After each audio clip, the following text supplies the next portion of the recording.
Baik, teman-teman Bapak Ibu dosen, teman-teman mahasiswa lainnya. Nah, jadi ini salah satu riset yang saya lakukan selama studi saya di Taiwan itu judulnya adalah User Experience Evaluation with Quantitative User Experience Framework on e-learning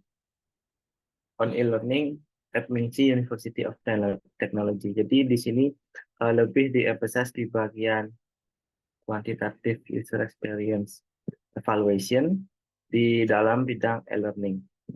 E-learning di sini adalah spesifik di bagian educational e-learning di college, jadi bukan di business basis e-learning. Nah, di sini eh, saya waktu itu mengambil major Master of Visual Communication Design, concentrated lab saya itu di bagian user experience research. Jadi di bagian ini ada 4 bab dan satu bonus bab akhir. Jadi ada introduction, literature review, methodology, dan research and discussion. Nah, di riset itu, dalam proses kita melakukan riset, tentu kita itu fase awalnya adalah menemukan suatu masalah. Nah, menemukan suatu masalah itu biasanya cara sederhana dan cara paling umum yang kita dapatkan itu adalah ketika kita menggunakan suatu produk secara terus-menerus. Jika kita sering menggunakan suatu produk secara terus-menerus, maka suatu ketidaknyamanan akan muncul.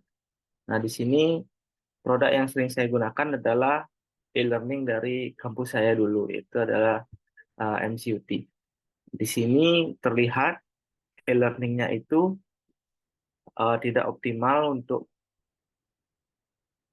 desktop karena salah satu masalahnya adalah banyak space kosong di sini, sehingga meninggalkan ruang yang dipersempit, dan di sini terlihat bahwa form box untuk loginnya sangat kecil. Lalu permasalahannya lainnya adalah ya readability dari sistem ini sangatlah kurang. Namun sistem ini adalah penopang utama dari kegiatan pembelajaran di kampus. Sehingga mau tidak mau mahasiswa menjadi dipaksa untuk mentolerir ketidaknyamanan ini. Nah, sekarang jika kita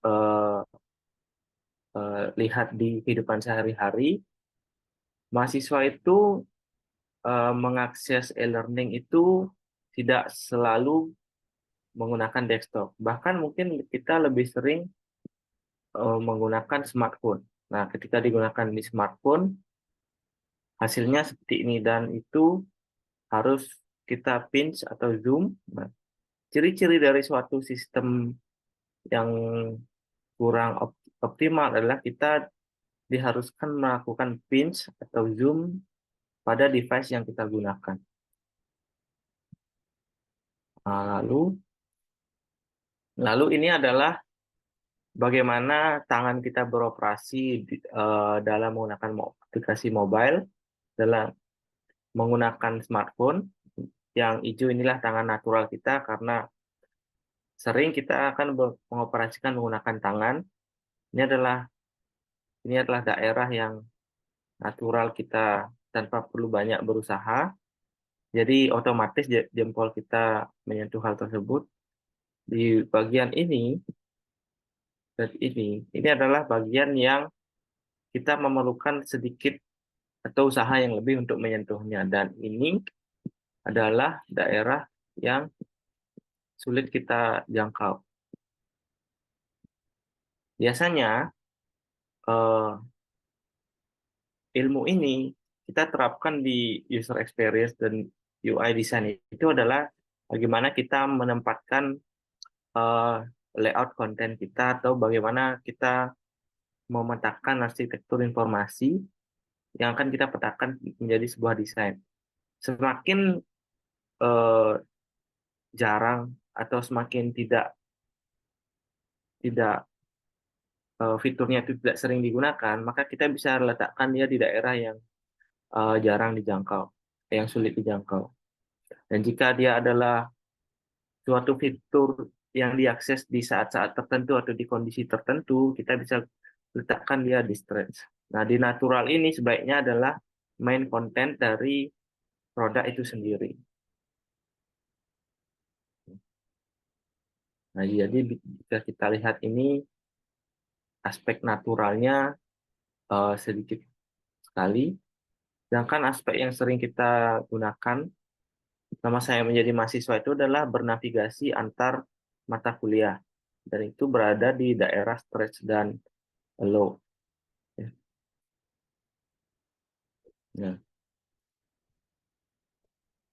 personal user experience ini, nah personal user experience itu jadi dalam riset itu kan kita mendapatkan pengalaman kita lalu kita tuangkan menjadi suatu tulisan. Nah, personal experience-nya itu bisa kita jabarkan. Nah, di penelitian saya ini eh, MCUT e-learning itu experience-nya tidak menarik, tidak menyenangkan, dan bisa dilihat dari bagaimana penulisan mata kuliahnya itu tidak rapi, lalu berujung pada jika apa yang terjadi kalau kita mengambil banyak mata kuliah seperti ini, sulit dibaca, lalu jika kita di situasi kepepet harus cepat-cepat membuka mata kuliah, informasi mata kuliah juga kita tidak bisa karena kita harus baca pelan-pelan yang mana. Jadi pengalaman-pengalaman inilah yang mendorong terjadinya riset ini. Nah, semakin sulit kita membaca suatu teks di dalam suatu produk, nah aspek readability-nya itu akan berpengaruh. Di sini level readability-nya menurut saya masih kurang. Lalu text and button confusion. Nah, dalam merancang desain suatu produk, terutama mobile, harus jelas kita memberikan kesan ini teks dan ini tombol. Kalau tombol itu ada state-nya, ada button, ada ghost button. Ghost button adalah tombol yang cenderung mengarah ke pencegahan suatu eh, skenario untuk terjadi. Misalkan kita ingin login, ghost button-nya adalah cancel login. Tapi kita buat cancel saja. Lalu untuk teks, kita bisa jelaskan teks ini apakah merujuk ke sesuatu, merujuk ke suatu page tertentu, atau hanya teks biasa. Contoh ini yang jadi di sini terlihat jelas antara bagaimana suatu desain teks dan button yang baik. Jadi kita bisa tahu ini adalah button. Button biasanya diikuti suatu rectangle atau shape. Jadi terlihat bahwa inilah button. Kemudian teks yang merujuk ke suatu page tertentu itu biasanya tidak dibuat normal. Sebagai contoh, ini adalah teks yang merujuk ke page lupa password. Jadi kita buat dia sebagai teks yang bold. Nah, join now ini juga kita bisa tahu bahwa ini juga akan merujuk ke bagian register. Yang ini don't have an account itu hanyalah teks biasa yang seolah-olah bertanya apakah kamu memiliki account. Jika belum, join now. Jadi inilah salah satu bentuk kombinasi teks dan tombol yang baik, benar, dan mudah dipahami. Nah, jadi user experience yang baik itu intinya adalah ketika user menggunakan produk tersebut, baik itu pertama kali, dia dengan cepat mampu memahami bagaimana mengoperasikan sistem tersebut. Jadi ketika dia ngeklik suatu tombol, dia bisa memprediksi apa yang akan terjadi. Bagi contoh, jika ada teks yang forgot password, ketika sebelum kita ngeklik, user sudah mengetahui selanjutnya dia pasti akan diarahkan ke page forgot password. Dia pasti akan diminta mengisi email atau kolom biodata untuk memastikan akunnya ada. Gitu. Nah, untuk di e-learning di kampus saya sebelumnya, itu tidak jelas yang mana tombol, yang mana teks biasa, yang mana ghost button. Seperti ini, logout ini, sebenarnya ini adalah tombol, tapi dibuat seperti teks biasa. Lalu ini adalah berbentuk tombol, tapi sebenarnya ini adalah teks biasa. Lalu ini adalah tombol sharing, tapi sebenarnya tidak berfungsi. Jadi lalu ini adalah nama kita, nama studentnya, tapi tidak bisa diklik kecuali fotonya diklik. Jadi banyak hal-hal kecil yang user dipaksa mentoleransi kesalahan-kesalahan kecil ini sehingga berujung pada learning experience atau user experience yang pada akhirnya akan kurang baik. Ini lebih jelasnya. Lalu, nah, hal tersebut merujuk pada low visibility of system status. Jadi, mau di bagian page apapun, user harus tetap diberikan informasi tentang sedang berada di mana dia, apa yang sedang terjadi. Gitu. Sehingga sebenarnya tujuan dari user experience yang baik itu adalah seperti kita mendesain suatu bandara. Jadi arahnya jelas ke gate yang mana, kita tidak tersesat, tidak mudah tersesat. Jadi ada map kita sedang berada di mana. Nah, hal-hal tersebut persis kita implementasikan ketika kita merancang suatu sistem atau user experience dari suatu produk. Oke. Salah satu yang sering terjadi adalah skenario yang sering terjadi yang saya alami adalah biasanya profesornya akan bilang, saya akan upload materinya nanti di e-learning. Lalu apa yang terjadi? Nah, kita kan mahasiswanya pasti berpikir sudah diupload belum ya? Lalu kita e-learning, tapi tidak ada informasi. Jadi ya kita harus klik dulu course-nya, lalu kita cek di bagian course material. Kalau tidak ada, berarti belum diupload. Kalau sudah ada, berarti sudah diupload. Sehingga notifikasi atau visibility yang diberikan itu kurang. Kalau misalkan di sini ada saja tombol bulat dan isi nomor di atasnya yang merujuk pada ada satu hal baru di bagian ini, tentu perubahan kecil tersebut akan menghilangkan pertanyaan ini. Jadi kalau kita tambahkan ini saja, angka 1, maka pertanyaan ini tidak akan muncul lagi. Nah, seperti halnya research flow atau penelitian pada umumnya, apa yang penulis rasakan itu harus kita validasi lagi. Sehingga penelitian itu kan suatu kegiatan ilmiah membuktikan atau menyelesaikan suatu permasalahan. Supaya apa yang penulis rasakan itu benar, dirasakan oleh yang lainnya, tentu kita harus memvalidasi lagi. Biasanya kita lakukan di riset ini, saya melakukan user experience interview. Jadi, nah penentuan students-nya itu kalau di sumber-sumber itu 5. 5 ini untuk pilot study saja. Jadi berbagai departemen ada dari electrical, chemical, elektronik, bisnis, dan ada desain. Biasanya dari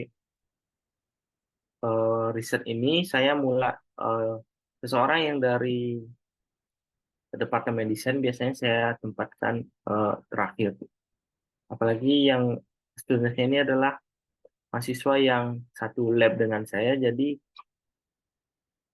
masalah-masalah yang eh, sudah tercover di sini di masing-masing sebelumnya bisa dijelaskan lebih dalam oleh mahasiswa ini. Karena kalau kita mau kategorikan berarti kan dia termasuk expert user yang mengerti di desain tertentu. Nah, dalam melakukan pilot study ini, interview ini juga sebaiknya dilakukan satu persatu. Karena kan ini jumlah mahasiswanya sedikit. Kalau kita lakukan secara grup, seperti ini, pasti hasil dari interview ini akan cenderung ke mahasiswa yang dari desain. Karena dia memang memiliki kemampuan di bidang tersebut. Tapi yang ingin kita kaji kan sebenarnya bagaimana preferensi, bagaimana pengalaman, bagaimana experience dari setiap mahasiswa di berbagai departemen. Makanya kita lakukan itu tertutup dan one by one. Sehingga dia merasa nyaman ketika melakukan sharing dari permasalahan ketika dia menggunakan e-learning tersebut. Nah, kunci ketika melakukan UX interview ini adalah kita harus menekankan bahwa apapun yang mereka katakan itu tidak ada benar, tidak ada salah. Dan kalian sebagai penulis untuk mahasiswa terutama harus menekankan bahwa yang kalian lakukan itu dan diri kalian itu bukan bagian dari produk yang kalian teliti. Semakin kalian menunjukkan bahwa kalian itu adalah bagian dari produk yang diteliti, semakin enggan user untuk menyampaikan apa yang sebenarnya mereka rasakan. Tapi jangan juga melakukan pertanyaan yang cenderung ke leading question yang mengarah ke suatu statement, hingga harus tetap senetral mungkin dan tidak mengarahkan seolah-olah sebenarnya produknya ini biasa-biasa saja, tapi kalian arahkan pertanyaannya bahwa produk itu adalah jelek. Gitu. Jadi buat itu senatural mungkin. Dan kalau memang masalah yang kalian rasakan itu tidak dirasakan oleh uh, students yang lain, berarti memang masalahnya tidak se-urgent itu. Atau mungkin kalian bisa mengganti ke demografi mahasiswa lainnya yang mirip dengan kalian. Lalu untuk memvalidasi pilot tadi, saya melakukan 30 questions, itu ada user background, saya nanya eh, dari prodi mana, semester berapa, dari negara apa, karena tujuan dari penelitian ini adalah berfokus di mahasiswa international students yang berasal dari banyak negara. Hmm. Lalu user behavior. Nah, user behavior ini kita jangan mengasumsikan bagaimana behavior dia ketika menggunakan e-learning. Tapi behavior dia selama sehari-hari sebagai mahasiswa. Jadi kita tanya, di penelitian ini saya tanya, apakah kamu ada lakukan part-time?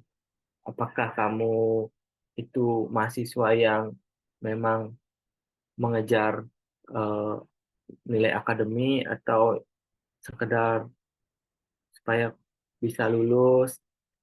Banyak-banyak hal yang tidak hanya berkaitan ketika bagaimana dia menggunakan handphone, bagaimana apa jenis handphonenya, tapi eh, behavior dia sebagai mahasiswa di kelas, ketika di kelas apakah rajin mencatat atau mengingat, apakah di kelas mengakses e-learning melalui apa, itu. Lalu opini mereka tentang mulai dari eh, tanyakan kuliah itu menurutmu bagaimana, pembelajaran bagaimana, lalu mengarah mulai spesifik ke permasalahan perkuliahan seperti apa, e-learning, menurutmu peran e-learning seperti apa gitu. Kalau kita langsung menembak di bagian e-learning, flow dari interviewnya akan tidak begitu bagus. Lalu secara awareness, tanyakan, tahu nggak fitur-fitur e-learning seperti ini. Lalu kita sampaikan tujuan dari dilakukannya interview ini sebenarnya adalah untuk memperbaiki e-learning ke depannya. Seperti itu.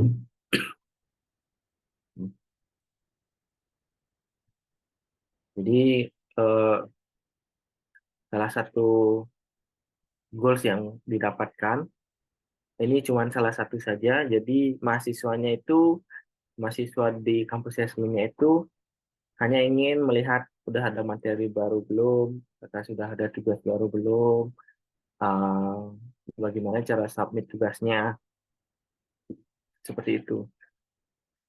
Nah, di setiap goals-nya ini berbeda-beda setiap persona dari mahasiswa tersebut. Nah, pain points adalah pokok-pokok permasalahan inti yang urgent dari yang dirasakan mahasiswa. Jadi nggak ada indikator update baru. Nah, permasalahan lain adalah e-learning di kampus saya itu setiap dibuka itu akan otomatis ke bahasa Mandarin.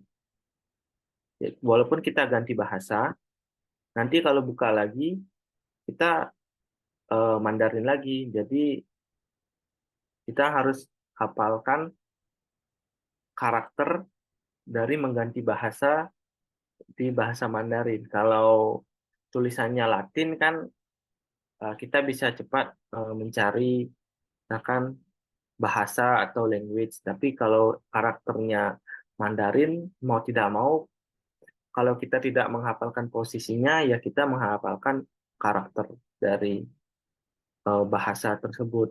Dan itu sangat me- membuat mereka tidak nyaman karena hampir tidak semua mahasiswa bisa melakukan dan memiliki kemampuan Mandarin yang cukup baik. Dan yang terakhir adalah e-learning tidak fit di smartphone mereka atau layarnya tidak begitu bagus. Nah, ini saya dapatkan dari persona mahasiswa yang memiliki jadwal yang padat. Dia mengambil part-time yang banyak, jadi dia biasanya sering mengakses e-learning itu di sela-sela istirahat part-time-nya, jadi dia pengen saat istirahat itu dia bisa mengakses e-learning-nya sambil dia melihat tugasnya seperti apa. Jadi selesai part-time, dia bisa langsung mengerjakan tugasnya. Gitu. Nah, di sini saya, Pak, selama selesai interview itu saya lakukan validasi SUS score. Jadi SUS ini adalah uh, cenderung digunakan saat pilot study untuk mengakses skor kasar dari usability suatu produk. Dan KKM-nya ini untuk SUS atau minimum score-nya itu yang usable digunakan itu adalah 68. Nah, dan ini adalah 61. Nah, ini kalau di pilot study, SUS ini hanyalah aspek pendukung dari data-data yang didapatkan dari pilot study. Data primernya itu malahan di bagian kita saat melakukan user interview. Skornya 61, dan inilah interpretasinya. Oke, nah, jadi goals-nya ini adalah evaluasi user experience, analisis obstacle-nya seperti apa, dan improve user experience dari e-learning. Salah satu research goals yang lain adalah, jadi di kampus saya sekarang itu sudah ada e-learning, tapi tampilannya seperti ini, dan ini sama sekali tidak digunakan oleh mahasiswa. Jadi untuk mengurangi maintenance cost di sistem ini, bisa kita rubah ke e-learning yang lebih proper. Nah, e-learning yang lebih proper itu tentu secara tidak langsung dapat meningkatkan jumlah international students yang datang. Karena learning experience-nya tentu meningkat dan dianggap, oh kampus ini itu ramah sistemnya terhadap international student, sehingga lebih international friendly. Oke. Dan inilah risetnya. Nah, literatur review yang saya gunakan itu adalah e-learning. Apa itu e-learning? Saya mengupas dalam tentang apa itu e-learning, apa aspek e-learning, user experience.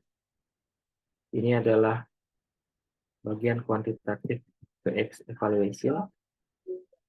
Lalu user interface, itu design principle. Nah, ini adalah framework yang saya gunakan, yaitu adalah double diamond design process.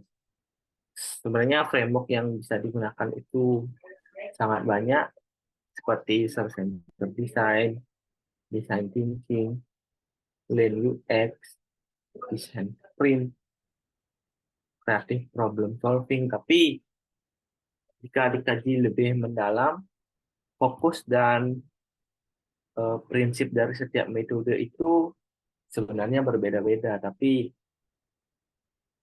eh, penerapannya memang sangat mirip-mirip sekali.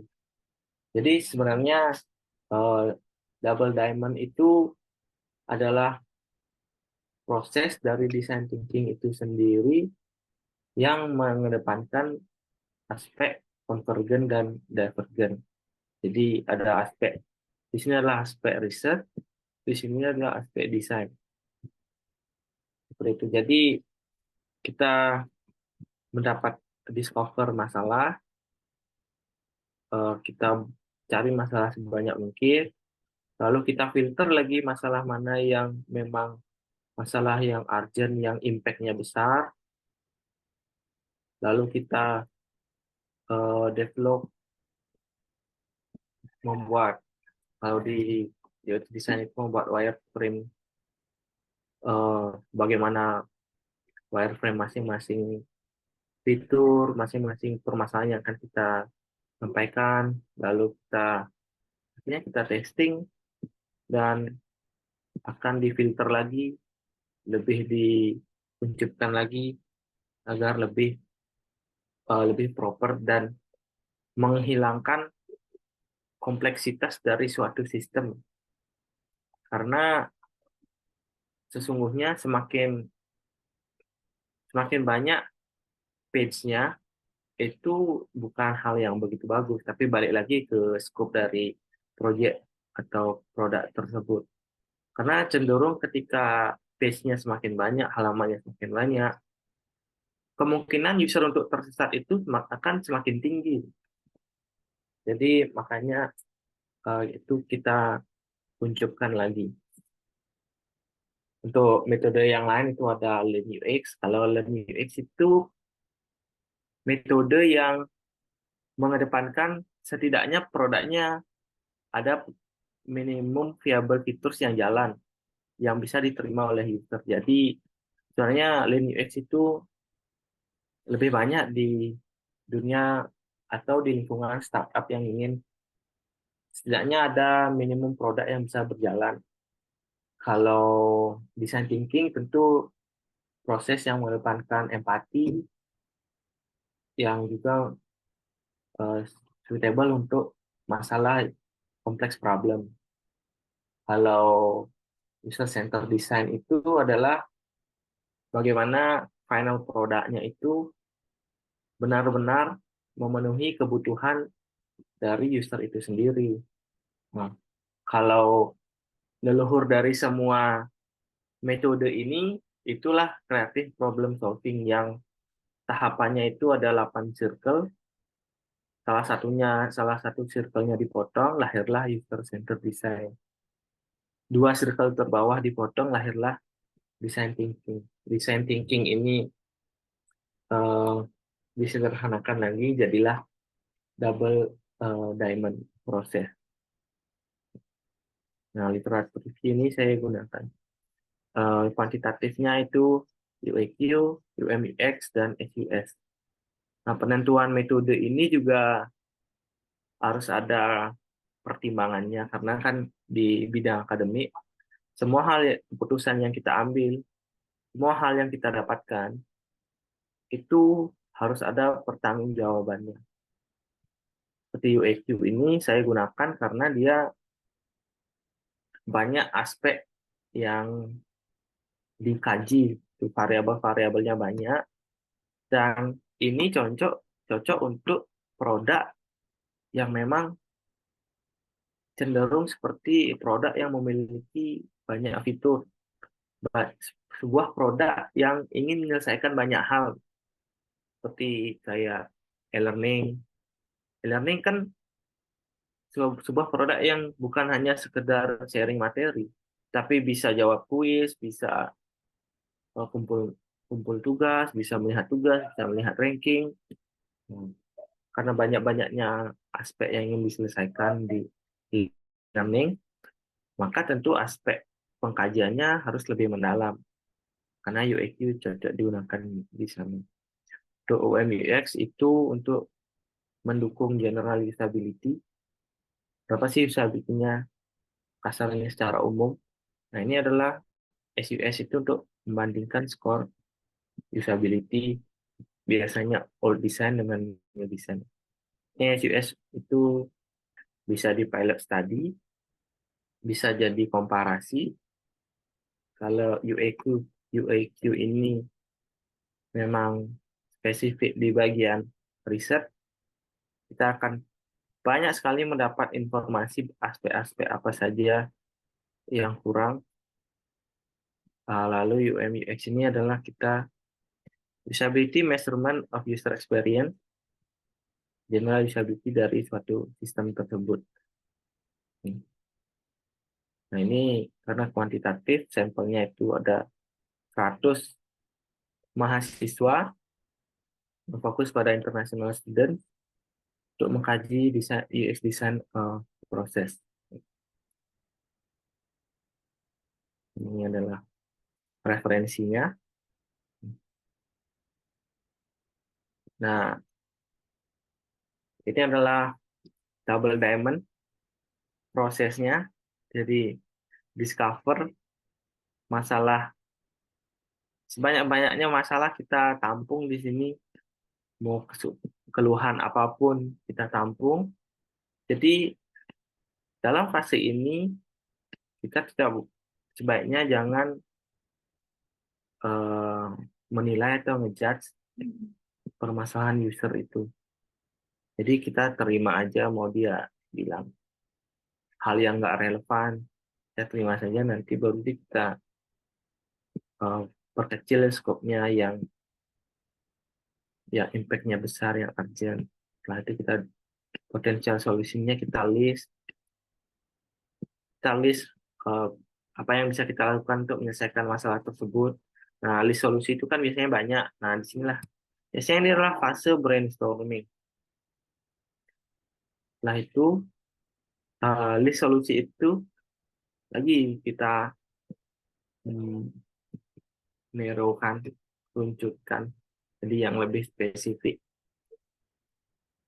Nah, ini prosesnya, discover, define, design, deliver. Mirip seperti design thinking.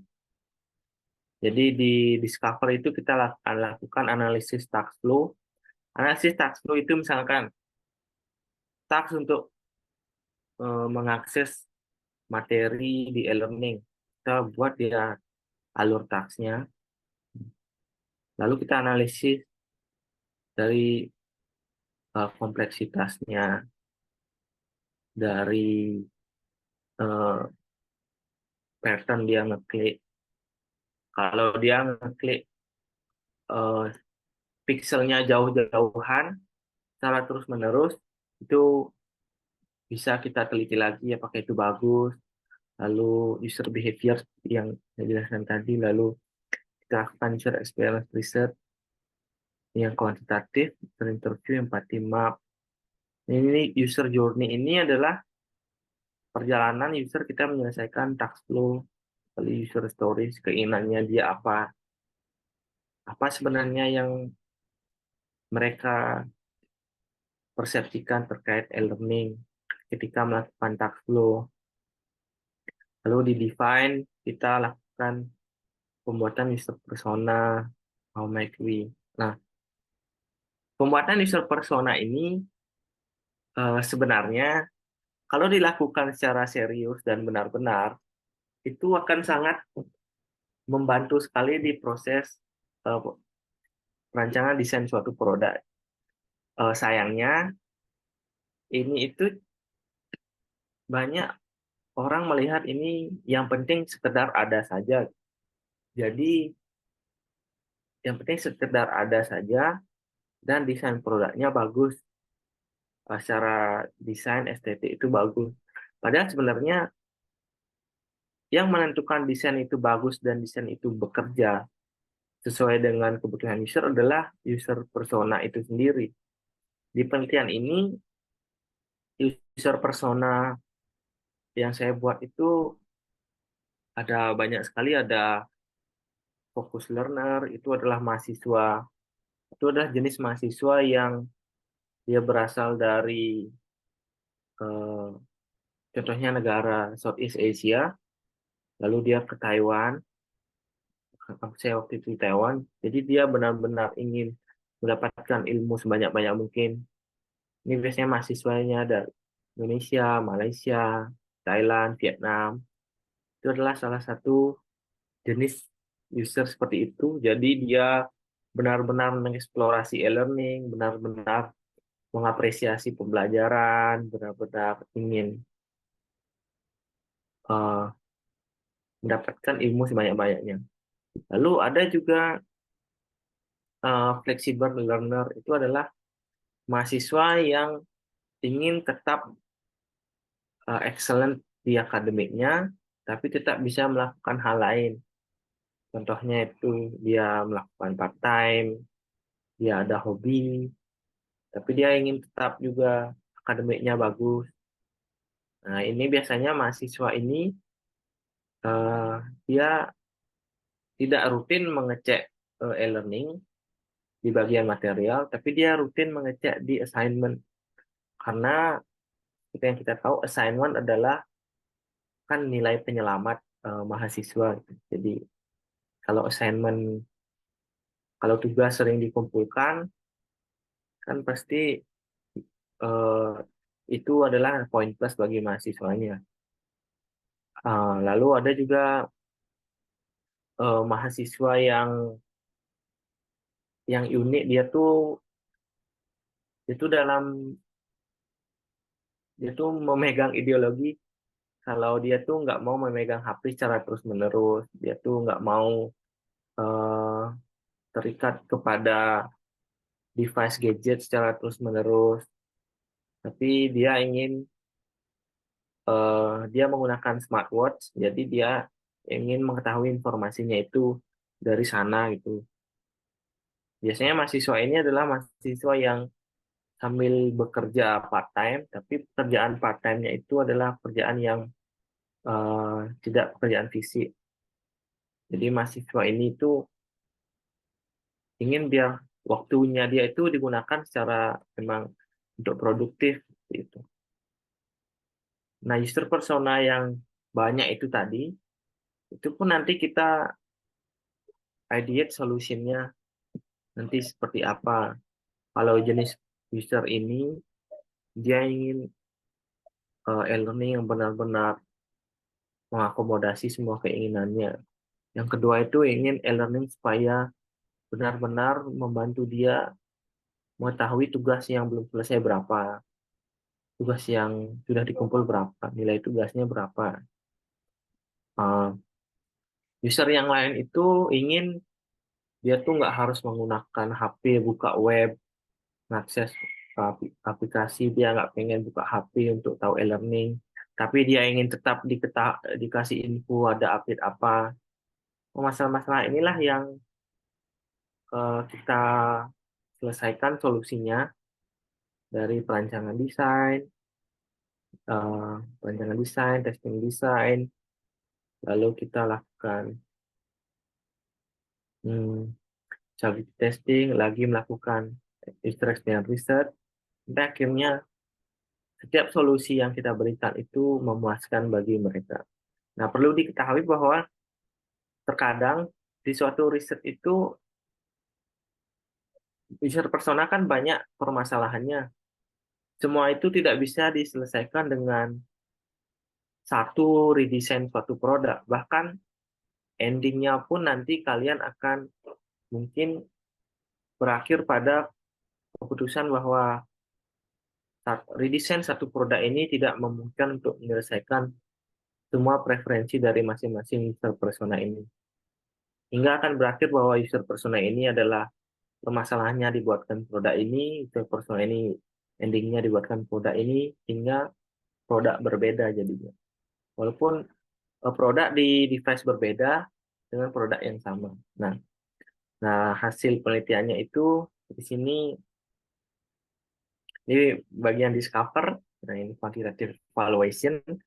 Nah, di bagian pertama kita di UAQ, karena ini penelitian, semua data harus valid, harus reliable, masing-masing variabel harus berhubungan. Ini di validity saya gunakan Pearson correlation, lalu di reliability gunakan Cronbach alpha. Nah, di sini di UAQ-nya terlihat R score-nya berapa, R table-nya berapa. Di Pearson correlation itu kalau R score masing-masing variabel lebih tinggi daripada R table, artinya datanya valid, jadi bisa diproses lagi.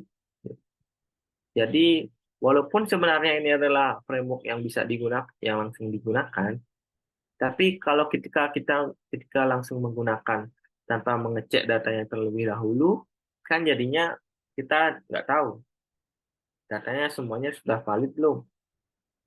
Apakah ada data yang perlu dihilangkan, yang kualitas datanya buruk? Kalau kualitas datanya yang buruk ikut masuk penelitian, gimana? Nah, makanya kita lakukan validity test, lalu reliable test. Nah, reliable test itu biasanya kalau kurang batch alpha-nya di atas 0,6 itu sudah reliable. Jadi ini yang paling rendah itu 0,68. Nah, di sini hasilnya di aspek dependability, stimulation, dan novelty ini nilainya rendah. Dan yang tinggi itu adalah efisiensi. Efisiensi ini merujuk pada loading time suatu produk. Karena memang kualitas ya internet di Taiwan itu memang cukup cepat, jadi cocok dia efisiensinya tinggi. Salah satunya memang faktornya itu. Tapi di aspek-aspek yang lain tentu masih bisa diperbaiki. Nah, ini adalah nilainya, rata-ratanya sungguh di bawah rata-rata. Lalu validity test untuk SUS. Nah, ini cara cepatnya itu kalau ini menyerong ke kanan ini nilainya 1 semua. Nah, itu di SPSS berarti nilainya sudah valid. Lalu overall skornya adalah 63,8. Kita juga cari nilai tertinggi itu adalah 77,5. Lalu nilai terendah itu adalah 55. Ya. Kita cari juga range-nya kalau pakai SUS yang mendalam itu range-nya antara tertinggi dan terendah berapa? Apakah gap usability-nya sejauh itu? Kalau gap-nya semakin tinggi, kan itu ada pertanyaan. Kalau semakin rendah, berarti kan memang rata-rata usability-nya di skor tersebut. Nah, untuk UM UX-nya adalah 76%, dan itu cukup bagus. Tapi sekali lagi, kegunaan kita menggunakan metode yang saling melengkapi satu sama lain itu adalah ketika suatu metode itu mengatakan suatu hal yang bagus, tapi di kenyataan di lapangan tidak seperti itu, eh, kekurangan metode inilah akan ditutupi dengan kelebihan metode lainnya. Jadi ini akan ditutupi oleh eh, aspek dari UAQ itu sendiri. Karena di UAQ itu semua aspek itu dikaji kan, kayak enjoy, happy, terus em, kompleks. Banyak hal emosi kita itu diukur di sana. Nah, ini adalah usability testing di produk baru.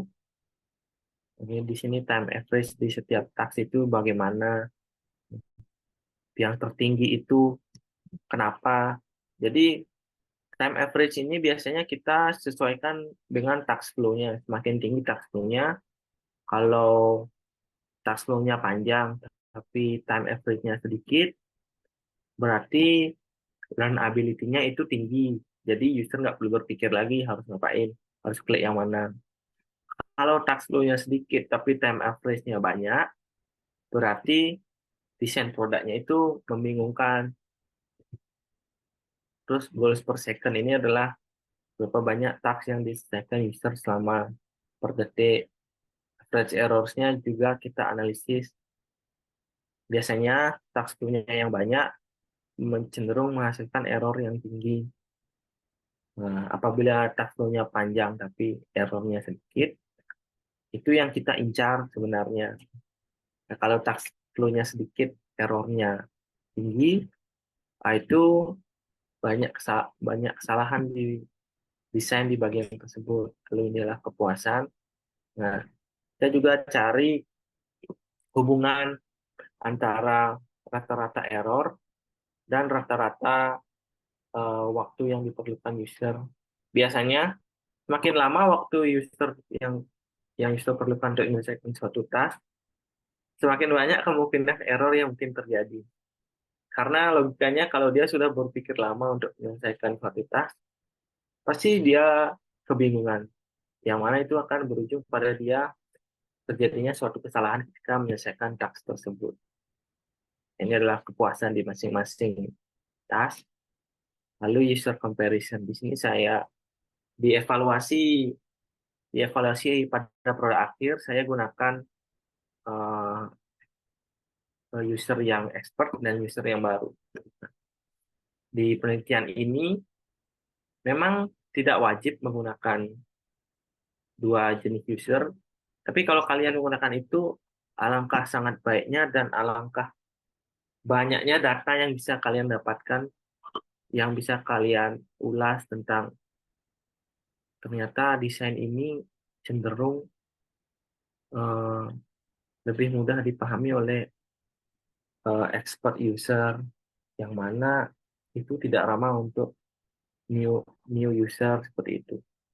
Jadi banyak sekali hal yang bisa data yang bisa kalian dapatkan, dan sangat menyenangkan sekali kalau kalian bisa menggunakan dua jenis user ini ketika melakukan evaluasi produk akhir. Nah, ini juga kalian bisa analisis time on task dari user yang expert dan yang novice atau yang baru. Oke. Nanti di akhir juga kalian bisa tanyakan yang di expert, kenapa bisa cepat, apa kamu ada pengalaman di aplikasi sejenis, ya apa. Lalu pengalamannya itu bisa kita catat, lalu kita implementasikan ke desain yang baru, lalu kita ujikan ke novice user, yang mana akan menurunkan gap antara novice user dan expert user.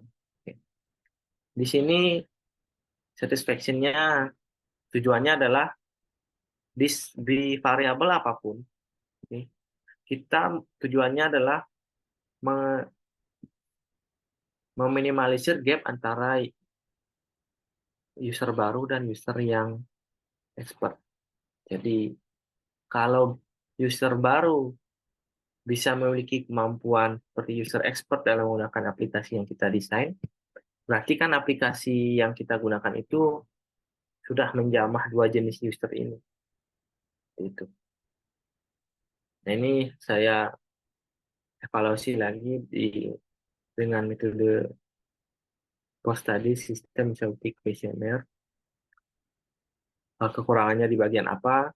Jadi aspeknya itu adalah sistem usefulness-nya nilainya berapa. Ini adalah rentangan 0 sampai 7, information quality-nya, interface quality, dan overall score. Ini journey map. Okay. Journey map suatu user ketika ingin mengakses e-learning. Stage-nya seperti apa, steps-nya, apa yang mereka pikirkan, apa yang mereka lakukan, pain points-nya seperti apa yang mereka rasakan, bingungkah, atau kesel, lalu ragu kah, atau lalu opportunities yang bisa kita lakukan. Terus empathy map, ini kita tanyakan dia ke usernya di masing-masing demografi user ini, apa yang mereka pikirkan, lakukan, rasakan, katakan kita melakukan suatu task. Ini adalah salah satu teknik baru yang saya lakukan. Ini itu card sorting, jadi kan kita membuat information arsitektur suatu sistem. Kita potong-potong cardnya, lalu kita sebarkan. Nah, kita minta experience user yang expert sama user yang baru menyusun kartu ini tentang berdasarkan preferensi mereka. Jadi kalau mereka nyusunnya persis atau mendekati arsitektur informasi yang kita rancang, besar kemungkinan usernya tidak akan tersesat di produk yang kita rancang. Kalau menjauhi dari information arsitektur yang kita rancang, nah besar kemungkinan dia akan kebingungan atau tersesat. Oh, lagi di pitch mana nih? Lalu brainstorming idea.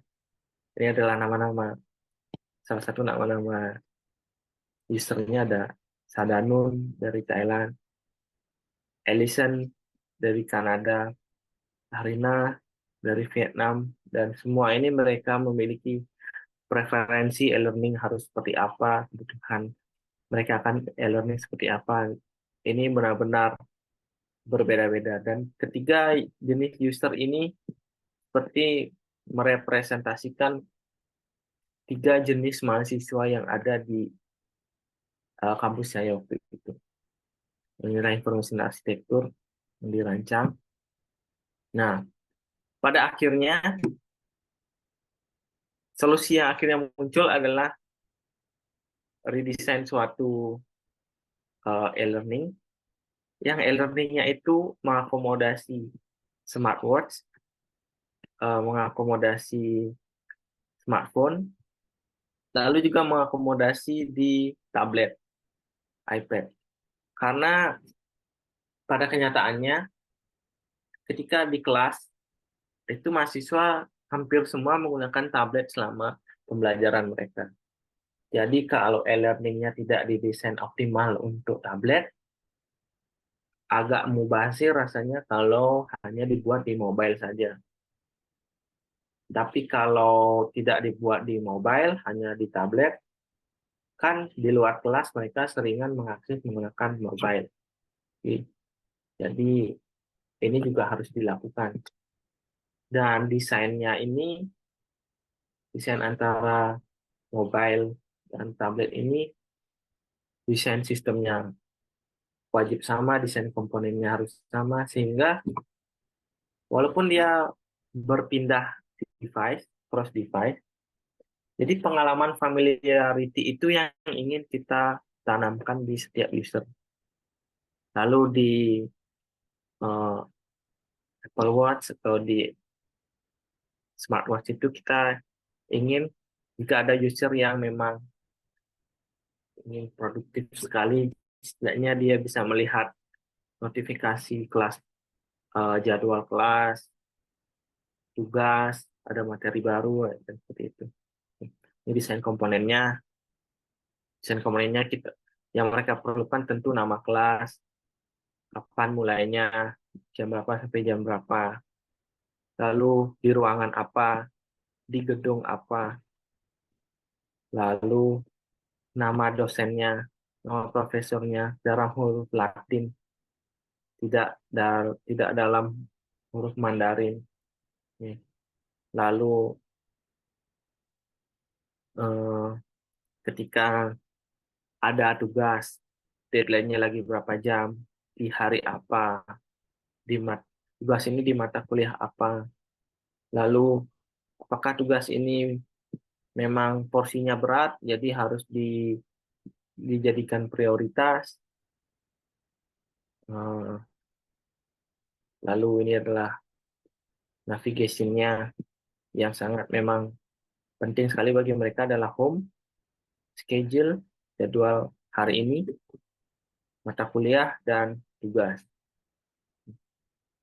Lalu evaluation-nya, average-nya seperti ini diuji yang di jam, yang di tablet, yang di HP, mendapatkan hasil seperti ini. Nah, kesimpulannya itu UAQ itu kesimpulan singkatnya itu UAQ itu bagi di penelitian ini sangat cocok untuk produk yang memang penjabaran dan fiturnya itu sangat beragam. Lalu SUS sangat pas digunakan di pilot study dan dikombinasikan dengan UX itu mereka seperti melengkapi satu sama lain. Nah, terus eh, dengan mengetahui tujuan, kelemahan dan kelebihan dari masing-masing metode, desainer itu bisa mengcombine beberapa metode sehingga dapat menciptakan suatu evaluasi UX yang holistik berdasarkan skop dari aplikasi yang akan mereka evaluasi. Jadi, belum tentu kombinasi yang saya lakukan ini akan cocok di aplikasi yang lain. Belum tentu akan cocok dengan demografi user yang lain. Jadi, mengetahui kelebihan, kekurangan, dan tujuan dari masing-masing metode itu dapat menentukan evaluasi UX design atau evaluasi UX yang berhasil dari eh, evaluasi suatu aplikasi. Nah, ini adalah contoh atau giveaway riset-riset yang bisa dilakukan adik-adik mahasiswa lainnya. Jadi further research yang bisa dilakukan ini di bidang e-learning dan di bidang user experience research itu yang pertama adalah comparative analysis dari metrik user experience. Jadi metrik-metrik user experience itu kita metode-metode teknik-tekniknya itu kita bandingkan. Lalu habis itu kita petakan yang mana yang cocok untuk skop aplikasi seperti ini, yang mana yang cocok untuk skop aplikasi yang tidak lebih kompleks. Sehingga nanti kita akan tahu kalau aplikasinya jenisnya seperti ini, demografinya seperti ini, targetnya seperti ini, teknik yang mengakomodasi adalah teknik ini. Lalu yang kedua adalah accessibility. Nah, accessibility adalah hal atau aspek penting di user experience.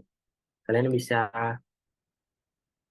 fokus di accessibility di suatu produk karena kan usability itu bukan segalanya. Accessibility juga penting kok di kita evaluasi. Nah, kalau ini mungkin tidak begitu cocok di uh, Mendiksa. Ini sebenarnya kita mengevaluasi user experience, tapi dari sisi mahasiswa yang memiliki culture yang berbeda-beda.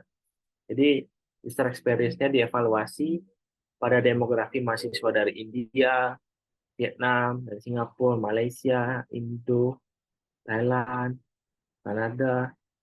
Nah, kemudian evaluasi dari masing-masing demografi itu kita bandingkan, lalu kita dapat menghasilkan kesimpulan demografi dengan kultural seperti ini, aspek-aspek user experience yang diutamakan seperti apa persepsi mereka. Untuk hal seperti ini biasa, biasanya untuk demografi yang benar-benar beragam, adalah gamification dan user engagement dalam e-learning. Tadi kan kalau bisa e-learning yang interaktif itu yang ada quiz gamesnya seperti itu. Lalu ini kita mengkaji user experience yang bagus dalam suatu e-learning itu apakah sejalan dengan peningkatan prestasi akademik mahasiswa. Itu sebenarnya kunci dari yang ingin diselesaikan di permasalahan ini. Apakah user experience yang bagus di e-learning itu hanya membuat mahasiswa rajin mengakses, tapi tidak meningkatkan peningkatan prestasi akademik, ataukah ada eh, irisan di antara kedua hal ini? Jadi itu bisa juga diteliti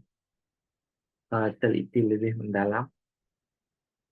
Lalu salah satu yang lain yang bisa kita kaji itu adalah emotional dimension. Jadi emotional dimension dalam user experience itu seperti apa? Seperti apa sih UX yang benar-benar meningkatkan emosi user sehingga dia benar-benar terikat pada produknya. Lalu tipografi yang baik yang meningkatkan reading experience di uh, digital interface itu seperti apa? Ini biasanya kalian bisa di produk Amazon Kindle, Google Book. Lalu, nah ini Usability Challenge in Cross-Platform Application. Ini judul yang menarik karena kan sekarang tuh aplikasi itu dibuat cross-platform friendly.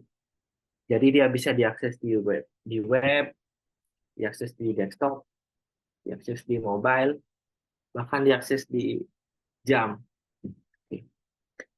Kalau user berpindah antar device secara cepat, gampang mengerti. Kayak misalkan pakai WA, WhatsApp di HP, lalu pindah ke WhatsApp web, lalu dia pindah ke WhatsApp, balas WhatsApp lewat jam.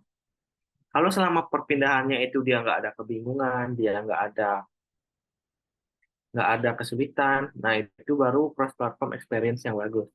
Pertanyaannya adalah bagaimana menciptakan uh, environment seperti itu.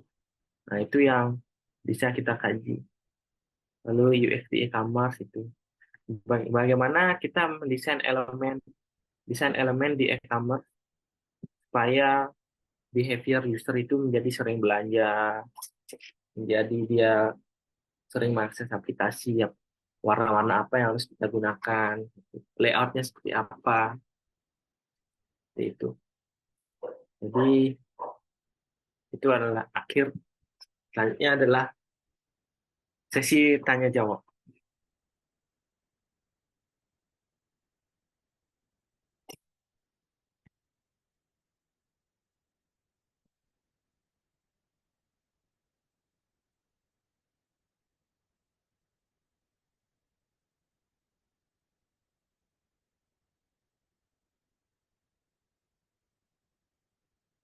Ada yang bertanya, teman-teman? Kalau ingin bertanya lagi, oh, itu judulnya nanti seperti apa? Bisa saya pakai skripsi nggak? Oh, disinilah kita bertanya dan saya jelaskan mendetail supaya kalian dapat topik gratis di pertemuan ini.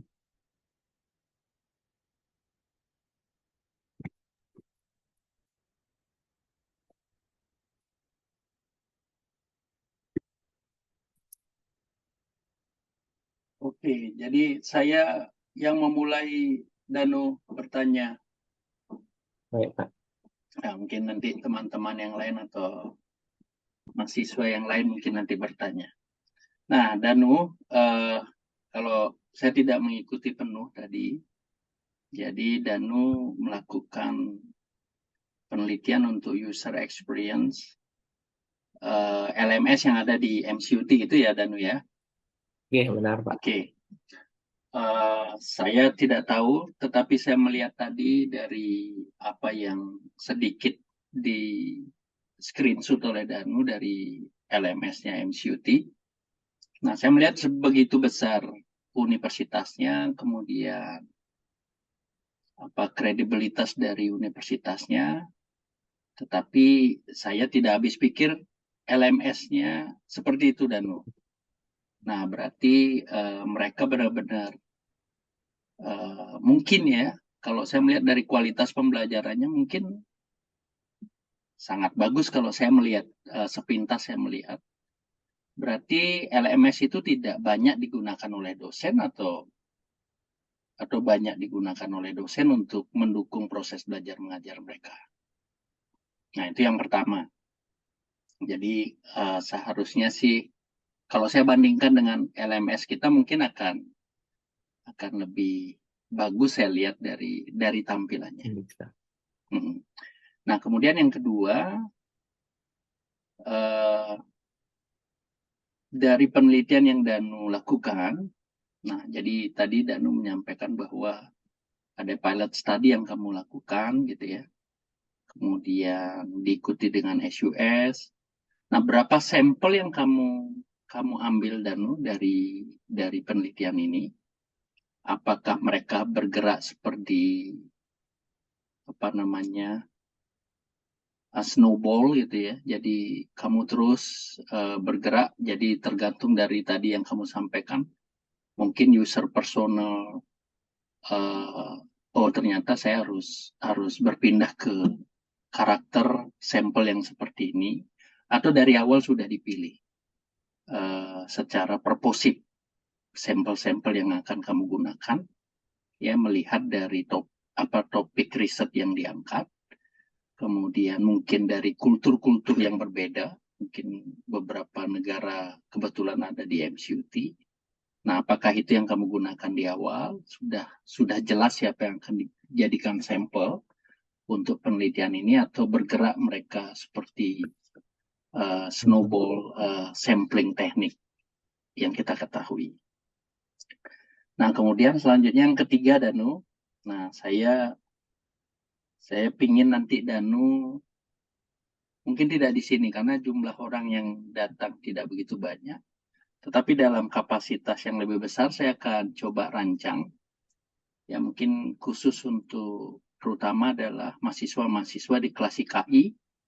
Ya, saya minta Danu untuk ya sharing riset seperti ini sedikit. Dan paling banyak adalah sharing pengalamanmu pada saat di Taiwan. Ya, jadi saya mau tanya tadi, Danu termasuk karakteristik mahasiswa yang mana?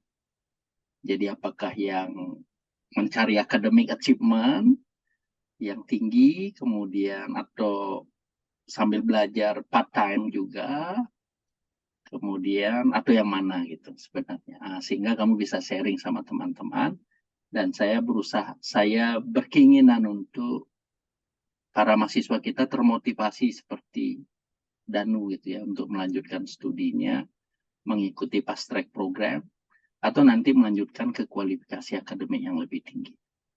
Nah, dari saya itu dulu Danu. Ya, terima kasih. Baik, baik Pak. Terima kasih atas baik. Pak Prof. Terima kasih atas pertanyaannya. Jadi pertanyaan yang pertama itu memang gap antara reputasi universitas dengan LMS yang digunakan itu memang tinggi sekali. Saya pun kaget karena e-learning saya di kampus sebelumnya itu jauh lebih bagus daripada ini, jauh lebih mudah digunakan. Tapi kalau dari sisi penggunaan, memang semua profesornya menggunakan LMS di sana. Hmm, Seperti upload tugas, upload materi, hampir semua menggunakan. Tapi karena seiring berjalannya waktu, walaupun dengan LMS yang seperti ini, tetap bisa digunakan. Jadi mereka kayak mentolerir hal tersebut, gitu. hmm, Sehingga bukan hal yang, ya kalau memang sulit digunakan, berarti kalian perlu mempelajari dulu e-learningnya selama hmm. beberapa saat. Nah itu baru kalian bisa memahami. Seperti itu. Jadi Berarti sudah terbiasa dia memang pakai ya, dan sudah terbiasa ya dia kita pakai ya, dan ya. ya sudah terbiasa, dipaksa untuk kita mempelajari secara lebih dari LMS tersebut. Hmm, Gitu, Pak. iya, Lalu iya. persebaran sampelnya ini memang ada syarat-syarat tertentu yang harus dipenuhi. Eh, Kalau yang evaluasi kuantitatif itu kan 100 sampel, lalu ini purposive random sampling. Nah, persyaratannya itu adalah karena ini kita mengkaji e-learning, jadi dia sudah ini fokus di mahasiswa master, lalu dia international student, lalu dia minimal sudah 1 tahun menggunakan e-learning, berarti dia sekarang sedang di semester minimal sedang di semester 3 studi masternya di saat itu. Lalu persyaratan lain itu adalah ada beberapa departemen itu yang memang tidak menggunakan e-learning sama sekali seperti mechanical engineering itu yang seperti itu tidak saya ikut sertakan di eh, penelitian ini. Jadi lebih ke jadi saya sudah sebelumnya sudah mendata departemen apa yang memang aktif sekali menggunakan e-learning Berapa seperti sampel kamu IMDA. ambil untuk apa namanya, kualitatifnya? Untuk kuantitatifnya 100 sampel, Uh-uh. untuk kualitatif usability testingnya 10 sampel, 5 Hmm. 5 experience, 5 novice. Kenapa 10 sampel dan ambil tidak lebih dari itu, dan Sebelumnya kan sudah penentuan Pak, user persona mahasiswa itu seperti ini. hmm, Ada yang kategorinya seperti ini. Jadi 5 orang dan 5 orang ini sudah memang mencukupi? sudah mencukupi dan karakteristiknya mendekati orang-orang ini, gitu. Oh, berarti kan pemilihan sampelnya berdasarkan user persona personal Mm, yang kita sudah define di awal berarti ya, dan ya. iya, betul. Hmm. Nah, kenapa kuantitatifnya kamu ngambil 100, dan dari kan populasinya berbeda-beda. Mm, Jadi mungkin populasi di sana yang menggunakan e-learning ini mungkin cukup besar. mm. Eh, apakah 100 representatif mewakili populasi yang ada? Eh, Sebenarnya mahasiswa master di MCUT itu jumlahnya Tidak tidak banyak. sampai tidak banyak, Oke, Pak. oke, oke. Hmm. Dan 100 itu hampir sudah mendekati semuanya, gitu. Jadi Populasinya, oke. sampling penuh, gitu. Hmm, hmm, hmm. Oke, oke. Mereka punya departemen IT yang seperti di Undisa, seperti Puskom yang bertugas untuk memaintain, kemudian mengembangkan sistem pendukung di universitas itu, dan Ada, Pak. hmm,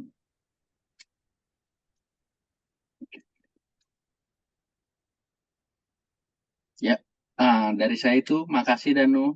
Terima kasih ya Pak, Ya. Pak Profesor.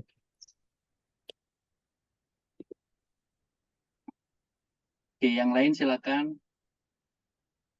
Mahasiswa terutama. Siapa tahu ada yang mau mengambil ke user experience atau usability testing. Nah, ini beberapa future research tadi sudah di-share sama Danu juga yang kira-kira mungkin teman-teman bisa angkat menjadi sebuah topik penelitian. Nah, sekarang kalau saya melihat cultural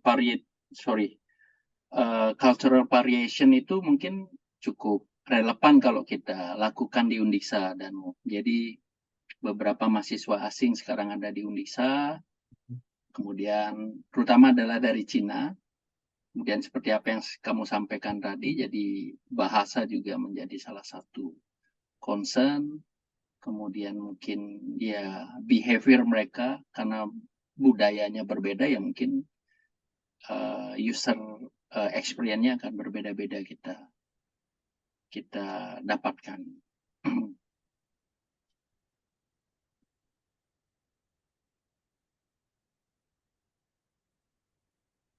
Baik, Pak Ardi, Eh, meeting saya. ya waktu satu. Ya, sebelumnya terima kasih ya dan untuk sharingnya. Jadi ini terutama yang di bagian-bagian akhirnya ini. eh, jadi ini memunculkan beberapa ide gitu ya, ide untuk di mungkin roadmap untuk poin-poin roadmap untuk grup risetnya ya. Mungkin nanti digawangi Bu Yudia karena Bu Yudia yang bersama Danu ya, yang mungkin akan lebih banyak fokus di sini. Nah, itu kemudian yang ini saya mungkin bertanya di beberapa poin ya. Nah, nambung tadi dengan pertanyaannya Prof. Hasben mengenai jumlah apa namanya? Jumlah sampel ya. Di awal saya kan menyimaknya itu adalah terkait dengan user persona itu kan melibatkan 5 ya. Kemudian di belakang mungkin saya terlewat atau bagaimana kan menggunakan beberapa instrumen baik yang digunakan di awal untuk discover untuk memvalidasi permasalahan itu kan ada UEQ kemudian SUS UM UX gitu ya. Nah itu mungkin bisa agak berkaitan dari ya dengan gini saya ingin memastikan jumlah jumlah sampelnya apakah misalkan kalau yang setahu saya mungkin Danu juga punya referensi yang eh, apa namanya yang relevan untuk ini gitu ya. Setahu saya misalkan kalau kita melakukan penelitian di user experience ketika kita itu kan ada pendekatan yang kualitatif ya. Kuantitatif kualitatif kalau kita misalkan kualitatif gitu ya untuk di awal itu mungkin wawancara seperti itu yang kualitatif kan 5 user pun cukup ya sudah mampu apa namanya menggali bahkan 80% permasalahan yang ada jadi tidak perlu dilanjutkan lebih banyak lagi 5 aja udah menggali gitu. Namun kalau kita menggunakan pendekatan yang kuantitatif atau dalam hal ini kita menggunakan kuesioner gitu ya mungkin akan tidak cukup itu dan di beberapa sumber menyebutkan misalkan kalau SUS mungkin ada batasan jumlah yang minimal berapa untuk kita bisa menyimpulkan gitu ya hasil dari eh, pengumpulan data menggunakan instrumen tersebut. Misalkan kalau saya lupa juga yang UEQ itu kalau tidak salah berapa harus 35 atau berapa kalau nggak salah yang baru dia dinyatakan valid datanya. Kalau misalkan SUS 20 kalau nggak salah. Dan kalau UM, UX itu saya belum pernah membaca lebih lanjut. Nah, mungkin Danu bisa apa? Bagaimana di penelitiannya Danu? Gitu ya, mungkin itu yang pertama. Yang kedua eh, tentang tadi eh, penekanan Danu tentang apa namanya wawancara yang dilakukan kepada user itu kan salah satunya yang menggali tentang user behavior-nya ya. User behavior penekanannya tadi adalah eh, mudah-mudahan saya tidak salah tangkap. Kalau tidak salah kan ditanyakan jangan dulu spesifik ya.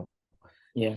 Jangan dulu spesifik pada e-learning, tapi menggali justru behavior yang secara umum dulu, Ya, baru benar, Pak. baru kemudian diarahkan ke e-learning atau bagaimana. Nah, itu mungkin diulangi lagi penjelasannya. Apakah memang user behavior yang general saja eh, terkait dengan aktivitas dia selama jadi mahasiswa itu, eh, atau memang mulailah dari umum, aktivitas umum baru diarahkan spesifik pembelajaran, baru pembelajaran e-learning, baru digali permasalahan e-learning begitu. Yang Danu maksud artinya biar ada flow-nya yang bagus gitu ya dimaksud tadi, atau memang umum saja. Nah, itu yang ingin saya ulang Danu menyampaikannya ya. Kemudian yang ketiga, ini saya ingin Danu cerita sedikit ya, apa yang membedakan waktu riset S1-nya waktu kita bersama. Mungkin Danu menggali gitu. Jadi apa yang membedakan, yang poin kunci yang Danu rasakan, oh ini yang benar-benar membedakan yang saya lakukan waktu S1 dengan masternya ya. Ya. Selain beda kasus ya, selain beda kasus, apa yang benar-benar poin di akademis itu, misalkan, oh ada hal yang lebih ditekankan, misalkan kalau tadi kan ditekankan akademisnya, validasi apanya mungkin yang lebih lebih eh, tidak bisa ditolerir atau apa gitu ya, mungkin itu bisa disiring juga yang untuk kita di sini gitu ya. Mungkin itu tiga hal yang poin pertanyaan dari saya, dan terima kasih. Oh, terima kasih, Pak Ardi. Um, yang pertama itu, aduh, ini lupa. Nah, nah yang kalau yang jumlah uh, sampelnya apa ya? Yang UAQ itu kan 40. Terus yang SUS itu 35 sampai 40. Yang UMUF itu dia karena metode baru yang diturunkan dari SUS itu dia mirip sama juga 40.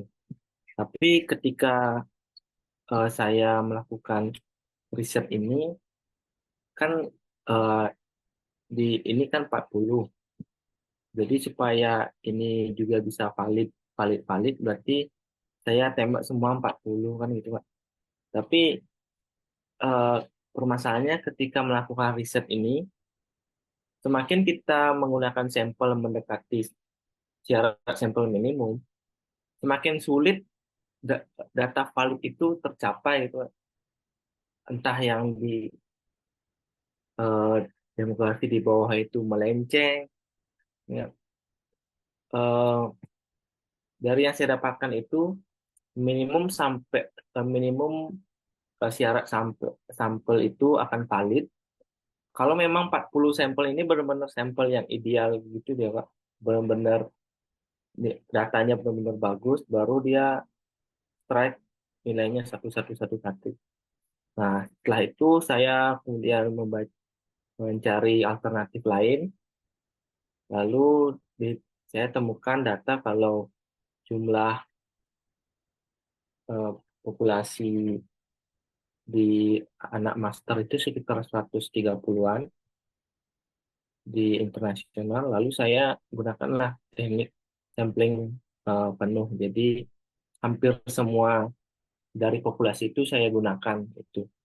Dan karena jumlahnya 100, jadi karena 100 kan dia melebihi syarat minimum, jadi tidak menjadi permasalahan untuk masing-masing metode.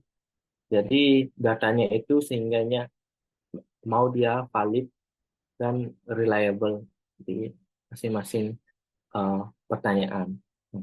Lalu ketika user behavior itu, memang cara yang saya pelajari di sana itu memang ketika melakukan user interview itu memang harus menurun menguncup itu, Pak. Kalau di e-learning itu kita memang harus banyak mendapatkan data di bagian ini kan, di bagian e-learning. Tapi kalau flow-nya tidak bagus, mungkin kita hanya bisa mendapatkan segini saja, sedikit saja. Kalau flow-nya bagus, kita bisa menciptakan alur yang mencapai di bagian e-learning. Kita menggali banyak informasi, banyak hal yang bisa kita dapatkan. Jadi di awal-awal itu memang alurnya itu umum lalu mengkhusus. Lalu di ini tuh di kepentingan ini saya dapatkan eh, dari mana dulu, jurusan apa, baru kampusnya dulu dan sekarang bedanya seperti apa gitu. Eh, Environment pembelajarannya seperti apa. Lalu masuk ke apakah kamu menikmati kuliahmu di sini, lalu gimana kendala kuliahmu. Habis itu baru saya masuk ke di e-learning. Dosenmu pakai e-learning. Kamu pernah pakai e-learning nggak? Biasanya melakukan apa saja di e-learning. Jadi dia jelasin semuanya gitu, Pak. Kalau perbedaan alur risetnya, tentu yang waktu saya di sana itu memang penekanan pembuktiannya itu harus jelas gitu. Kayak yang saya tahu kan, saya waktu itu bilang ke prof saya, "Hmm, kan SUS tinggal pakai prof ya, saya pakai. Kamu harus buktikan dulu kalau data kamu itu memang benar bisa dipakai begitu." Jadi ya saya baru tahu juga kan, saya belajar lagi membuktikan itu. Lalu terus memang di sini itu penentuan metodenya itu memang agak hati-hati, dia Pak, yang penggunaan double diamond QCD, design thinking ya, seperti itu. Karena kan eh, setiap metode itu punya karakteristik dan kebutuhannya masing-masing seperti itu. Jadi nggak nggak bisa asal pakai saja gitu. Makanya saya waktu itu belajar asal usul adanya design thinking ini. Jadi leluhurnya itu adalah CPS, Creative Problem Solving. Lalu akhirnya CPS-nya ini mempunyai banyak anak, yang anaknya ini memang tujuannya berbeda-beda, gitu. Ada yang design decision making proses, ada yang MVP, ada yang mindset, collaboration. Jadi karena risetnya ini adalah riset sendiri, lalu skopnya luas, dan demografi usernya juga beragam, artinya saya diperintahkan lah menggunakan ini. Jadi memang setiap pengambilan keputusan di setiap penelitian itu justifikasinya itu ada deh, Pak. Ya, sebelumnya kan saya menggunakan metode ini karena metode ini cocok untuk ini. Waktu di sini itu saya menggunakan metode ini karena metode yang lain itu kurang pas. Penjabaran dari metode yang lain itu adalah seperti ini. Metode ini. Jadi justifikasi penentuan metodenya itu lebih jelas, dan juga pengambilan solusi dari permasalahan di UX itu ternyata tidak bisa, tidak selalu satu produk itu menyelesaikan berbagai masalah.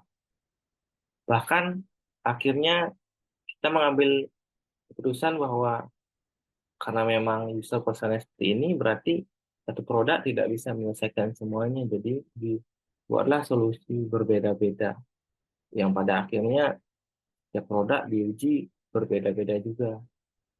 Itu. Jadi memang penekanan risetnya itu lebih mendalam.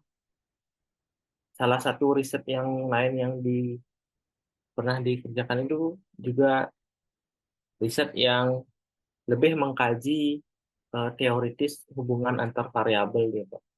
Jadi tidak aspek praktikal lagi kayak redesign seperti itu. Jadi lebih praktikal.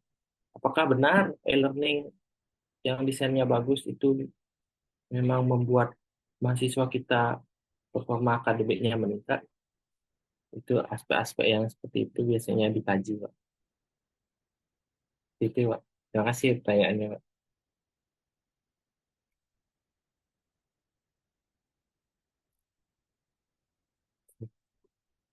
Baik, Bu. Baik, Bu Itia, dosen IMK saya dulu. Oke, Danu, menarik sekali ya pemaparannya tadi. Jadi di sini saya ingin menanyakan beberapa hal terkait dengan riset yang sudah Danu lakukan di MCUT. Yang pertama mungkin terkait dengan tadi kan Danu menggunakan 100 sampel ya. Itu untuk Iya, IQ, UM, UX itu juga 100 sampel itu ya, Dan. iya, Bu. Benar, Bu. Nah, bagaimana Danu melakukan pengujian? Apakah sekalian di satu orang sampel itu kasih kuesionernya itu sekalian untuk UEQ, untuk UM, UX, bahkan mungkin yang SUS-nya, atau mungkin di hari yang berbeda, atau bagaimana? Bagaimana sih teknik dari penyebaran kuesioner di masing-masing tipe ini, UEQ, UX, dan SUS. Kemudian yang kedua terkait dengan expert tadi, gimana caranya menentukan bahwa yang ini yang expert, respondennya yang ini yang masih pemula misalnya seperti itu. Apakah ada kriteria khusus terkait dengan itu yang digunakan? Kemudian yang ketiga terkait dengan user persona, tadi kan seperti yang Danu sampaikan bahwa user persona ini kalau dibuat dengan baik itu sangat membantu sebenarnya untuk proses desain. Nah, dari proses pembuatan persona yang sudah Danu lakukan ini, itu dari mana dapatnya? Apakah Danu melakukan dari hasil wawancara yang sebelumnya sudah Danu lakukan itu dan define ke dalam bentuk user persona atau bagaimana gitu? Kemudian tadi kan kita tidak bisa mewujudkan seluruh keinginan dari user yang sudah kita wawancarai misalnya. Nah, bagaimana Danu menentukan primary persona yang nantinya Danu itu gunakan dalam meredesain e-learning ini.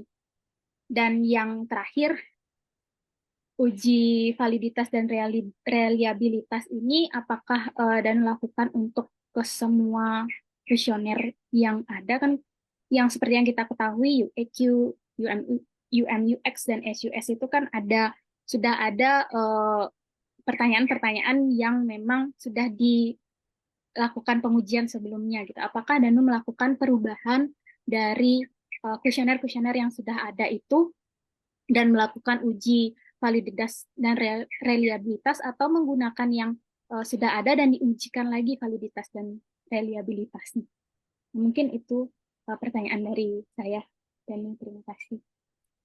Baik, baik, terima kasih pertanyaannya, Bu. Yang pertama itu karena ini riset yang waktunya kan lama.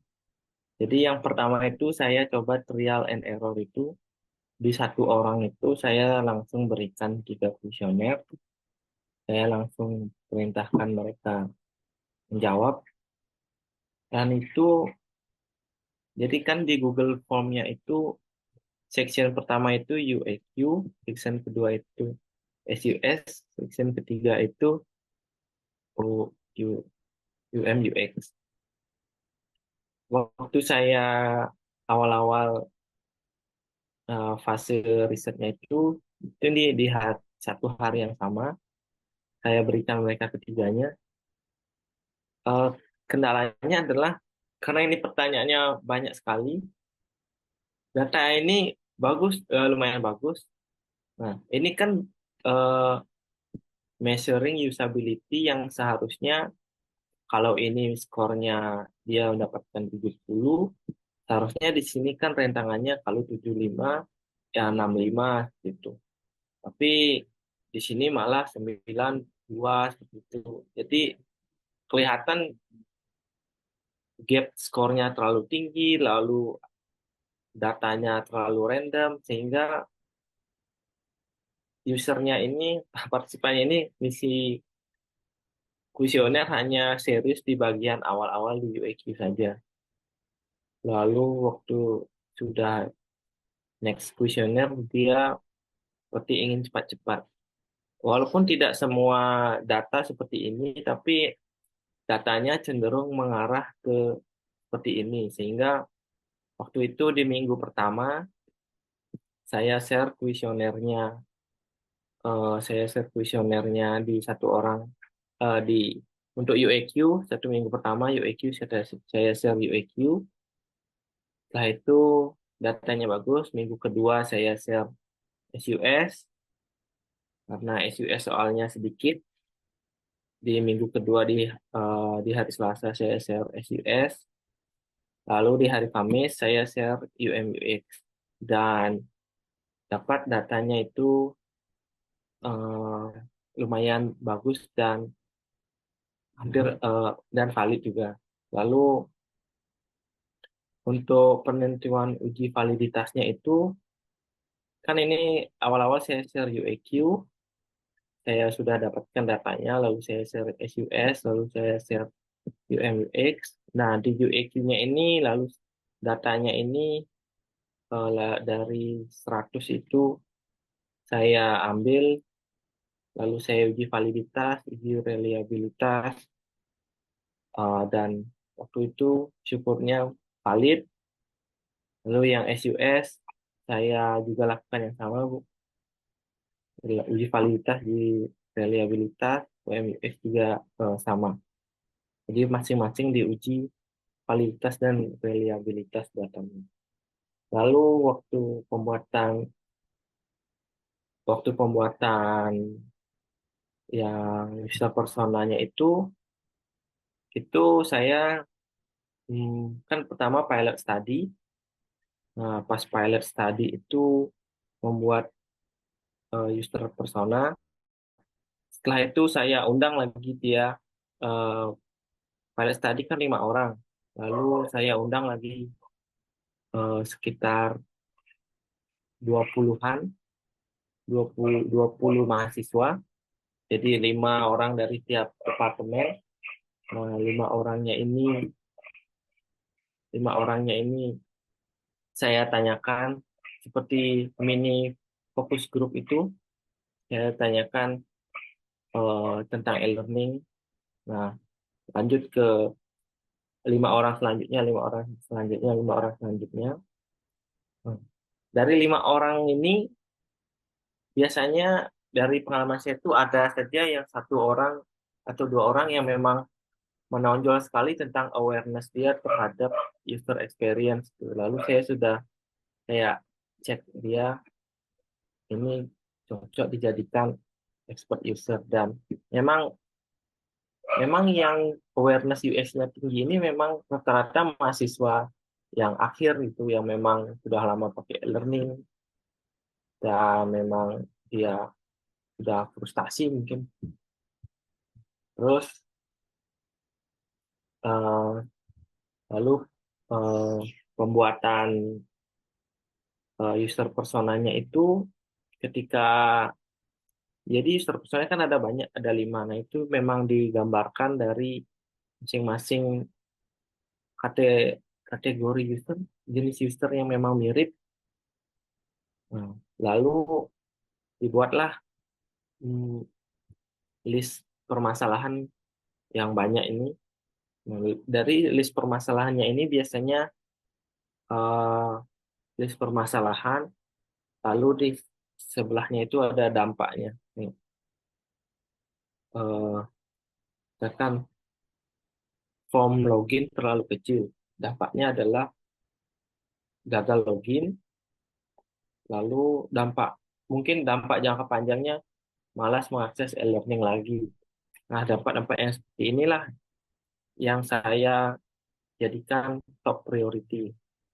Karena beberapa user ada yang permasalahannya itu bukan permasalahan, tapi lebih ke keinginan, tidak cenderung ke kebutuhan. Ada yang menginginkan, saya pengen e-learning itu ikonnya warnanya saya ganti-ganti di HP saya, gitu. Nah, jadi yang itu karena tidak memberikan efek yang signifikan, jadi saya nggak masukkan di ketika proses pengerucutan masalah yang signifikan.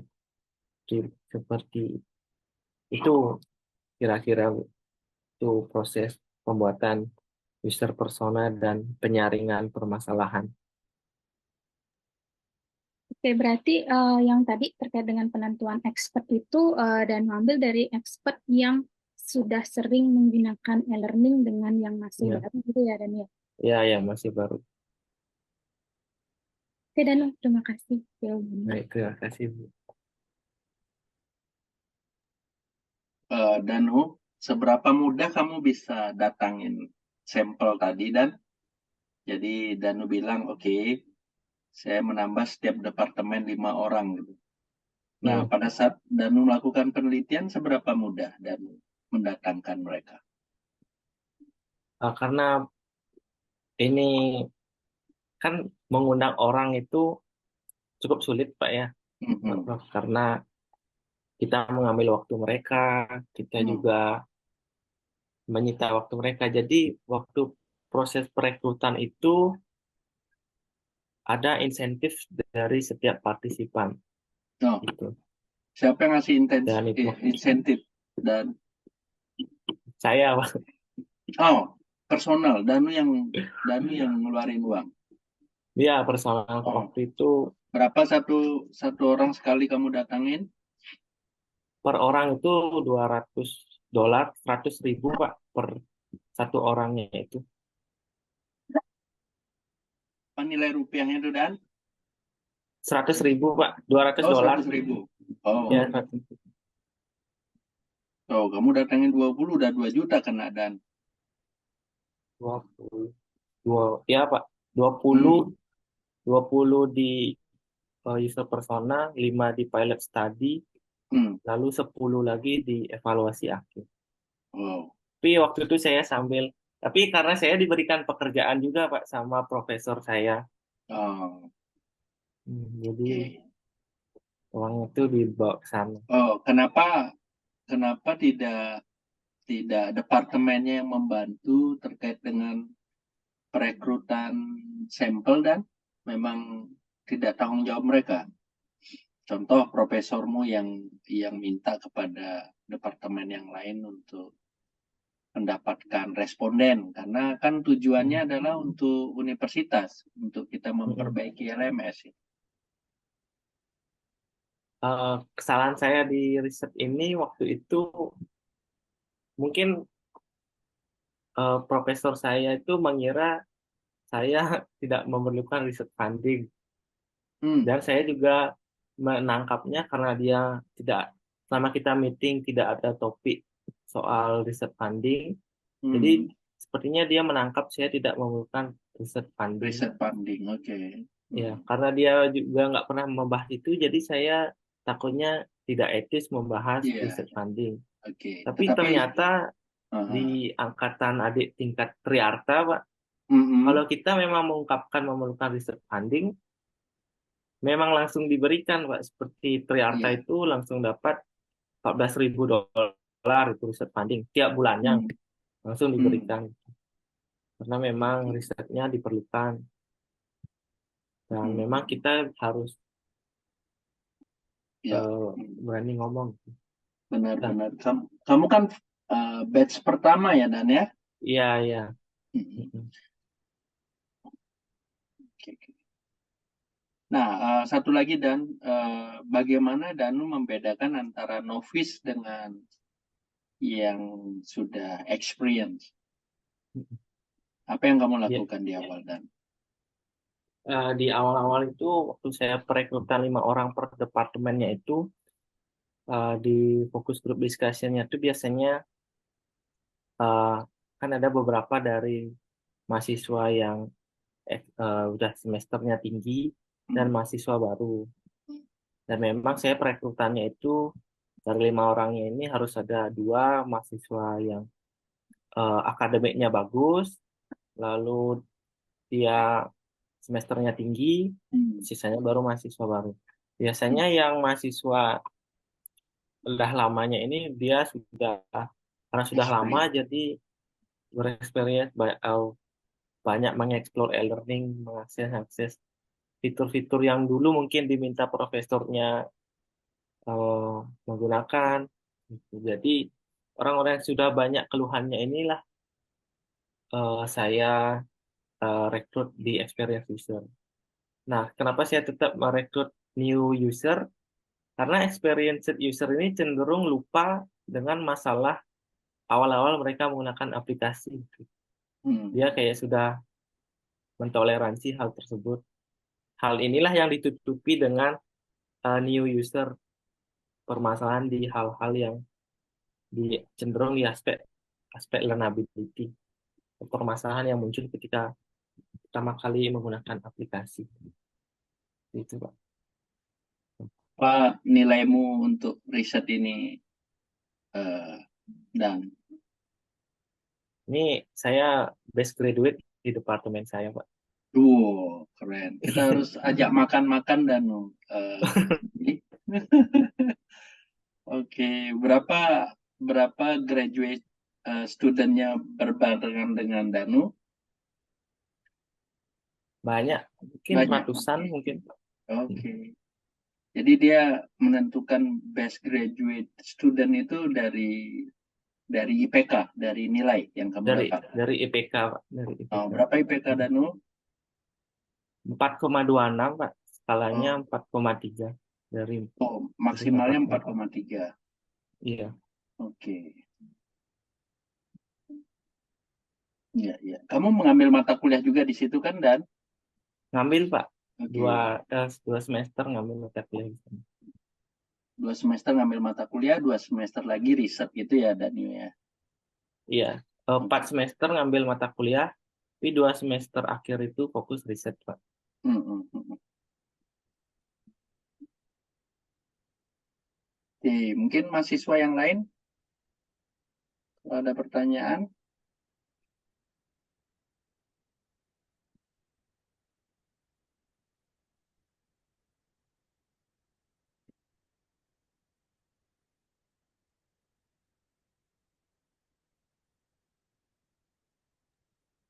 Danu, boleh saya lagi dikit ya, Iya, Pak. mumpung ada kesempatan. Apa namanya? eh, untuk future research itu mungkin kan kelihatan tadi sempat juga disampaikan lebih ke apa namanya aplikatifnya, bagaimana apa namanya membuat user interface-nya, sama yang lagi satu itu yang ke arah kuantitatif gitu kalau nggak salah ya. Jadi Mm. kalau bisa disederhanakan bahasanya mungkin aliran risetnya untuk ini mungkin nanti akan ada 2 gitu ya kira-kira. Jadi lebih ke arah Iya. eh, kuantitatif ke statistik begitu seperti yang user experience and learning outcomes ini, dan yang lebih ke melihat bukan melihat melakukan sesuatu untuk memperbaiki produk yang sudah ada atau mungkin membuat produk yang user experience-nya lebih lebih bagus, kira-kira begitu ya Dana ya. Iya, Pak. Alirannya ya kira-kira. Biasanya alirannya 2, peningkatan atau pengkajian hubungan baru, biasanya gitu. Atau Oke. evaluasi biasanya. Ya, itu sebenarnya pertanyaan titipan dari Bu Yudia sebenarnya tadi. Jadi karena Bu Yudia dia akan mau apa namanya membuat apa nama istilahnya ide-ide topik-topik untuk berikutnya kan gitu ya Bu Yudia ya tadi lewat WA ibunya WA saya tadi.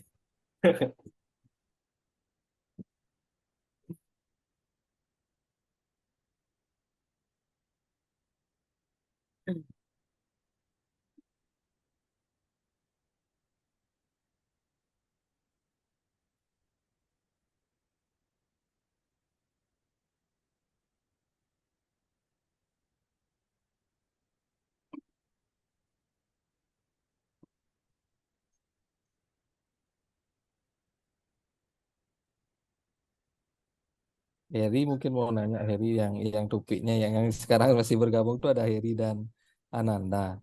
Yang topiknya user experience ya. Ada pertanyaan nggak Heri atau Ananda?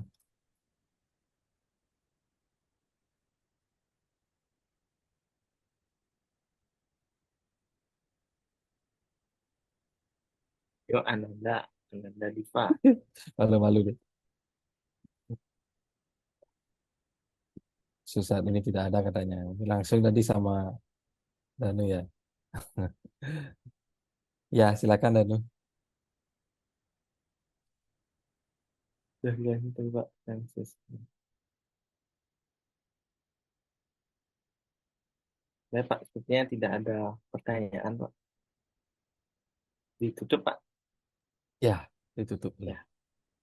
Baik, sekian terkait acara perdana kita, AISRG Research Sharing. Terima kasih atas kesempatannya, Bapak Ibu dosen. Terima kasih atas pertanyaannya dan mahasiswa yang sudah menyempatkan diri hadir, walaupun di weekend. Dan semoga kedepannya tetap ada acara research sharing di ini ya. Lagi 2 minggu berarti. Baik, Oke. karena ini saya tutup dengan para Mas Handi. Ya.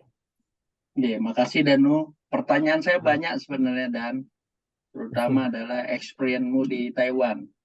Nah, nanti kapan-kapan kita ketemu Danu ya, sama Baik. Pak Dwi, sama Bu Yudia, sama teman-teman yang lain.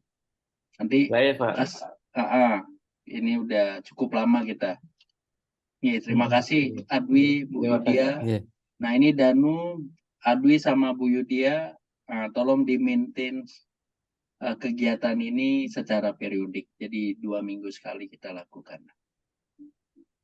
Iya. Saya tadi agak menyesal tidak sharing ke program master Danu.